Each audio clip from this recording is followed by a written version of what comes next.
అవును. పోయిన నెలలో ఇంటి దగ్గర పెన్షన్లు పంచకూడదని లెటర్ ఇచ్చారు. దాని ఫలితం చూశారు.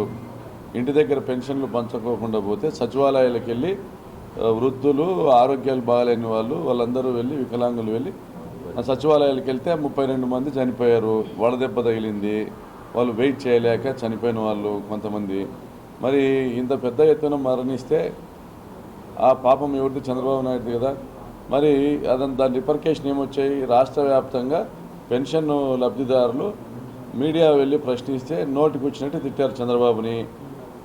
వీడు జీవితంలో బాగుపడాడన్నారు, వీడు అధికారంలోకి రాడన్నారు, వీడిని ఇంటికి పంపిస్తామన్నారు, వీడు పచ్చి మోసగాడు అన్నారు. నేనలే, ప్రజలు అన్నారు, పెన్షన్ లబ్ధిదారులని అలా తిట్టారు. తర్వాత ఈరోజు పెన్షన్ల పంపిణీని అడ్డుకున్నటువంటి వ్యక్తి మాకు మళ్ళీ ఉద్యోగాలు కొనసాగిస్తాడా, ఒకవేళ ఆయన అధికారంలోకి వస్తే మమ్మల్ని ఉద్యోగాల్లో కొనసాగిస్తాడా అనేసి వాలంటీర్లు వాళ్ళు కూడా అనుమానపడ్డారు, భయపడ్డారు. సో కంకణం కట్టుకున్నారు, రాజీనామాలు చేసి కండువాలు వేసుకొని తిరుగుతూ ఉన్నారు. జై జగన్ అంటా ఉన్నారు. జగన్మోహన్ రెడ్డిని గెలిపించుకుంటామంటున్నారు. 150 సార్లు కనీసం ఒక వాలంటీర్ ఒక లబ్ధిదారుడి ఇంటికి వెళ్ళింటాడు 5 ఏళ్లలో.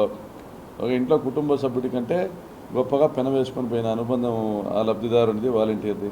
ఇప్పుడు అటువంటి వాలంటీర్ బయటకు వచ్చిద్దని చేస్తూ ఉన్నాడు చంద్రబాబుతో.